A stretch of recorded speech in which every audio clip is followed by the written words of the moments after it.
छोटे शहरों और कस्बों के पत्रकार साथियों को आवश्यकता के अनुसार, क्योंकि आजकल डिजिटल युग है, इसलिए भोपाल में डिजिटल तकनीकी का प्रशिक्षण दिलाया जाएगा और इसमें माखनलाल चतुर्वेदी राष्ट्रीय पत्रकारिता और संचार विश्वविद्यालय का भी सहयोग लिया जाएगा और इसकी संपूर्ण व्यवस्था जनसंपर्क विभाग ही करेगा। एक बात और मेरे मन में है, पिछले दिनों भोपाल में हमने 2 पत्रकार कॉलोनी बनाई, उनके लिए जमीन आवंटित की थी।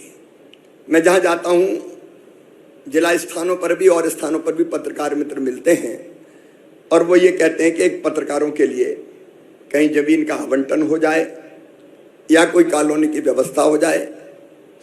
माननीय सर्वोच्च न्यायालय के फैसले के कारण कुछ कठिनाइयाँ बीच में आई है, लेकिन हम रास्ता निकालकर जहाँ ऐसी हमारी सोसाइटी है उनको, पत्रकारों को, सोसाइटी को जमीन देने की हम व्यवस्था करेंगे। उसके लीगल जो भी रास्ता होगा वो निकाल के, ताकि भोपाल जैसी बाकी जगह भी जहाँ जहाँ आवश्यकता है धीरे धीरे पत्रकारों के मकान एक कॉलोनी में बनाने की व्यवस्था की जा सके।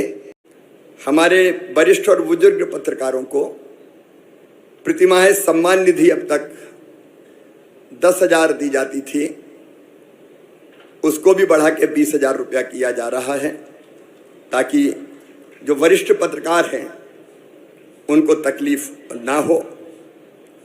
सम्मान निधि प्राप्त करने वाले भगवान ना करे, लेकिन हम जानते हैं कि ऐसा होता ही है कि पत्रकार का अगर स्वर्गवास हो जाए तो उनके परिवार को, उनकी पत्नी को 8 लाख रुपए की सहायता की राशि एक मुश्त देने का प्रावधान कर रहे हैं। मुझे लगा पेंशन के बजाय अगर एक मुश्त राशि आएगी तो उससे बात का जीवन आसान करने में सहायता मिलेगी। अधिमान्यता प्राप्त पत्रकारों को आवास ऋण ब्याज अनुदान योजना के अंतर्गत अधिकतम ऋण की सीमा भी 25 लाख से बढ़ा के 30 लाख रुपए की जाएगी, ताकि ठीक मकान बन सके और किसी भी अधिमान्य पत्रकार भाई और बहन के बेटा हो या बेटी हो, उनकी शिक्षा के लिए बैंक से लोन अगर लिया जाता है तो उसके ब्याज पर भी 5% ब्याज अनुदान 5 साल तक राज्य सरकार के द्वारा वहन किया जाएगा, ताकि बच्चों की पढ़ाई की तरफ हम लोग ध्यान दे सकें। बीमा कंपनी ने इस बार जो प्रीमियम की राशि है वो बढ़ा के 27%, 27% की उसमें बढ़ोतरी की है। अब मैं जानता हूं कि इतनी बढ़ी हुई, इतना बढ़ा हुआ प्रीमियम देना कई मित्रों के लिए कठिनाई पैदा करेगा, इसलिए हमने तय किया है कि प्रीमियम की राशि जो पिछले साल थी उतनी ही ली जाएगी। जो बढ़ा हुआ भार है अतिरिक्त वो राज्य सरकार वहन करने का काम करेगी, ताकि पत्रकार मित्र इसमें कठिनाई का सामना न कर पाए। और 65 साल से अधिक उम्र के हमारे जो सीनियर पत्रकार हैं,